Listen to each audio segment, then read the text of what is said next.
क्या सिर्फ 4 वेद है? क्या इतिहास, महाभारत, रामायण बाद में आए और पुराण को हिंदू रिजेक्ट कर सकते हैं? अथर्ववेद 15, 6, 11 उस दिशा में चलने वाले व्रात्य को सृष्टि उत्पत्ति आदि का नित्य इतिहास और जगदुत्पत्ति आदि का वर्णनरूप पुराण अनुकूलता से प्राप्त हुई।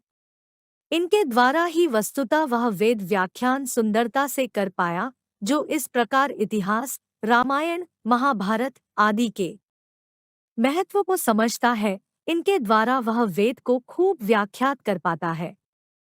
बृहदारण्यक उपनिषद 2, 4, 10 परब्रह्म नारायण के अनायास बिना प्रयत्न के सांस के समान उत्पन्न हुआ है।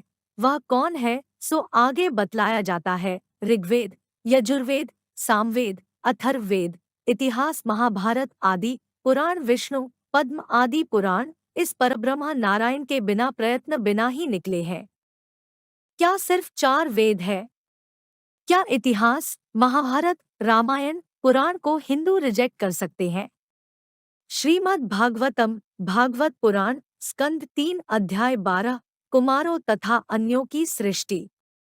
श्लोक 34। एक बार जब ब्रह्मा जी यह सोच रहे थे कि विगत कल्प की तरह लोकों की सृष्टि कैसे की जाए, तो चारों वेद, जिनमें सभी प्रकार का ज्ञान निहित है, उनके चारों मुखों से प्रकट हो गए।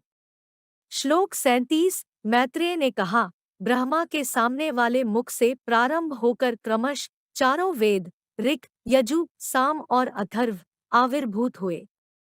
श्लोक 39। तब उन्होंने अपने सारे मुखों से पांचवें वेद, पुराणों तथा इतिहासों की सृष्टि की, क्योंकि वे संपूर्ण भूत, वर्तमान तथा भविष्य को देख सकते थे। इसलिए पांचवें वेद, पुराण और इतिहास है, जिसे रिजेक्ट नहीं कर सकते। छंदोग्य उपनिषद 7, 1, 4 पांचवा वेद इतिहास पुराण है। भागवत पुराण स्कंध 5, सृष्टि की प्रेरणा अध्याय 26, नारकीय लोकों का वर्णन। श्लोक 15। यदि कोई व्यक्ति किसी प्रकार की विपत्ति न होने पर भी वैदिक पद से हटता है, तो यमराज के दूत उसे असिपत्रवन नामक नरक में ले जाकर कोड़ों से पीटते हैं। जब वह अत्यधिक पीड़ा के कारण इधर-उधर दौड़ता है, तो उसे अपने चारों ओर तलवार के समान तीक्ष्ण ताड़ वृक्षों की पत्तियों के बीच छटपटाता है। इस प्रकार पूरा शरीर क्षतविक्षत होने से वह प्रति पकपक पर मूर्छित होता रहता है और चीत्कार करता है, हाय!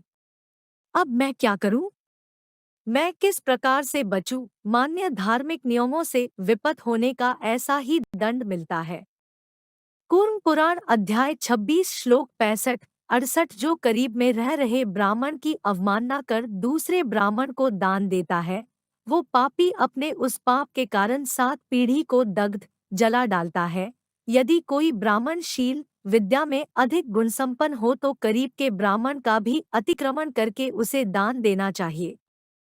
वेद निंदक, वेद विरोधी की सजा। अथर्ववेद 12, 5, 66। वेद विरोधी के लोमों, बालों को काट डाल, इसकी चमड़ी उतार लो, इसके मांस के लोथड़ों को काट डाल, इसकी नसों को ऐंठ दे, कुचल दे, इसकी हड्डियों को मसल डाल, इसकी मज्जा, बोन मेरो को नष्ट कर डाल, इसके सब अंगों और जोड़ों को ढीला कर बिल्कुल अलग अलग कर डाल, इसके मांस को जला दे। धर्म के स्वामी तथा नियंत्रक की निंदा की सजा। भागवत पुराण स्कंध 4, चतुर्थ आश्रम की उत्पत्ति अध्याय 4, सती द्वारा शरीरत्याग। श्लोक 17।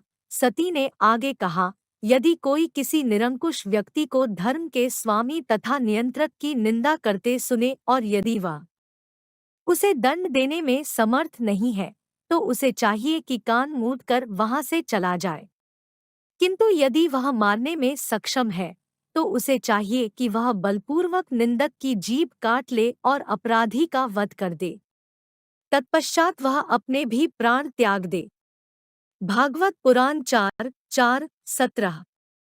कम से कम हमारे धर्म में सर तन से जुदा करने नहीं कहा गया है। भागवत पुराण स्कंध 4, चतुर्थ आश्रम की उत्पत्ति अध्याय 14, राजा वेन की कथा। श्लोक 31। सभी ऋषि तुरंत हाहाकार करने लगे, इसे मारो, इसे मारो।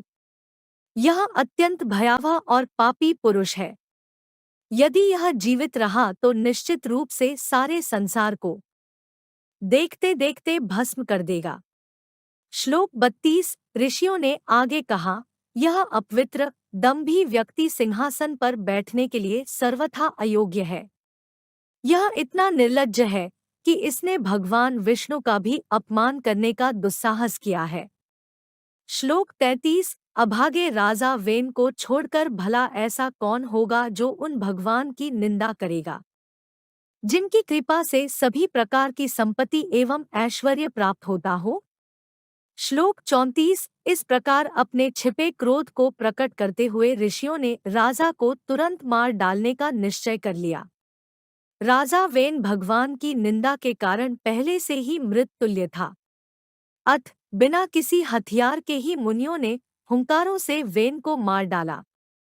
स्कंद पुराण माहेश्वर खंड केदारखंड पिताजी भगवान शंकर को आपने क्यों नहीं मिलाए? फिर देवी सती ने भगवान विष्णु से कहा, आप तो महादेव को अच्छे से जानते हैं। फिर ब्रह्मा जी से कहा, क्या आपको महादेव जी के पराक्रम का ज्ञान नहीं? सती की बातें सुन दक्ष ने कहा, तुम्हारा पति जो शिव कहलाता है, अमंगलक मूर्तिमान स्वरूप है, कुलीन भी नहीं है, वेद से बहिष्कृत है, वह भूत प्रेत और पिशाचों का राजा है, इसलिए उसे आमंत्रित नहीं किया। देवी सती ने मन में सोचा, जो महादेव की निंदा करता है और जो निंदा होते देख चुपचाप सुनता है, वो दोनों नरक में जाते हैं और जब तक सूर्य चंद्रमा है तब तक नरक में ही पड़े रहते हैं। जो ज्ञान के बिना ही मुझे पाने का प्रयास करते हैं, वो अज्ञानी है। तुम केवल यज्ञादि कर्म के द्वारा संसार सागर पार जाना चाहते हो, परंतु कर्म में आसक्त हुए मूढ़ व्यक्ति वेद, यज्ञ, दान और तपस्या से भी मुझे कभी नहीं प्राप्त कर सकते। अतएव तुम एकाग्र ज्ञाननिष्ठ होकर कर्म करो। ऋग, साम और यजु ये 3 वेद वर्णों का आवरण स्वरूप है।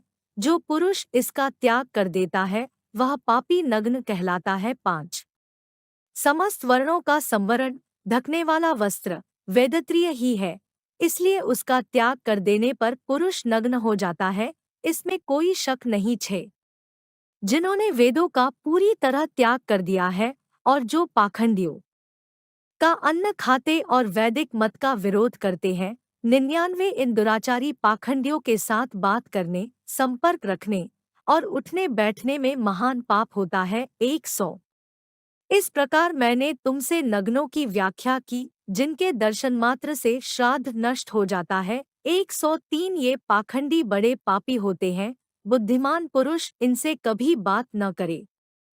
104 जो बिना कारण ही जटा धारण करते या मुंडाते हैं, देवता, अतिथि आदि को भोजन कराए बिना स्वयं ही भोजन कर लेते हैं तथा जल दान और पितृपिंड आदि से भी बहिष्कृत है, उन लोगों से बातचीत करने वाले लोग भी नरक में जाते हैं। 105 विष्णु पुराण तृतीय अंश अध्याय 17 से 18 क्या इतिहास और पुराण को नकारा जा सकता है? नहीं। एक पुराण वैदिक है क्योंकि श्रुति में ऐसा कहा गया है। 2 पुराण वैदिक हैं क्योंकि पुराणों में ऐसा कहा गया है। 3 पुराण वैदिक हैं क्योंकि इतिहास में ऐसा कहा गया है। 4 पुराण वैदिक हैं क्योंकि यज्ञों में उनका उच्चारण किया जाता है। 5 पुराणों की संख्या के साथ साथ स्मृति में नामों का उल्लेख किया गया है। 6 जैसे वेदों को कंठस्थ किया गया वैसे ही पुराणों को भी कंठस्थ किया गया, सबूत स्मृति से है। 7 वेद पुराण इतिहास, महाभारत, रामायण आदि में लिखी अच्छी बातों के अलावा अवैज्ञानिक, अतार्किक, इंसानियत के खिलाफ असभ्य, अश्लील बातों के बावजूद। इन तथ्यों से साबित होता है कि पुराण और इतिहास को नकारा नहीं जा सकता। नास्तिक और वेद निंदक पापी होता है और नर्क में जलेगा। अल्लाह का एक नाम अल हक है, जिसका मतलब परम सत्य होता है। जो लोग ये कहते हैं कि तक्षशिला के विश्वविद्यालय में हमारे ग्रंथ जला दिए गए, तो इतने बड़े देश में इतने गुरुकुल और सबके घर में रखे शास्त्र भी जल गए। लोगों ने हमारी किताबों में छेड़छाड़ की। आपके मुताबिक जाहिल लोग संस्कृत में महारत हासिल करके देश भर के सभी लोगों के शास्त्र बदल दिए और ज्ञानी लोगों को पता तक नहीं चला, तो क्या फिर ये अश्लील मंदिर भी दूसरे लोगों ने बना दिए? अल्लाह फरमाते हैं, और ओ मोहम्मद सल्लल्लाहु अलैहि वसल्लम उल्लेख करिए, जब अल्लाह ने उन पिछली पीढ़ियों जिन्हें पवित्र शास्त्र दिया गया था इसे लोगों को स्पष्ट करना चाहिए और इसे छिपाना नहीं चाहिए, लेकिन उन्होंने उसे उनकी पीठ के पीछे फेंक दिया और एक छोटी सी कीमत, सांसारिक लाभ के लिए इसे और पवित्र शास्त्रों में बदलाव किए बदल दिया। और दुर्भाग्यपूर्ण वह है जो उन्होंने खरीदा। कुरान मजीद 3.187। अल्लाह कहते हैं, जो अपने हाथों से शास्त्र पुस्तकें लिखते हैं, फिर कहते हैं यह ईश्वर की ओर से है, ताकि इसे एक छोटी सी कीमत, सांसारिक लाभ के बदले में दिया जा सके। जो कुछ वे कमाते हैं उसके लिए उन पर अफसोस है। कुरान मजीद 2.79।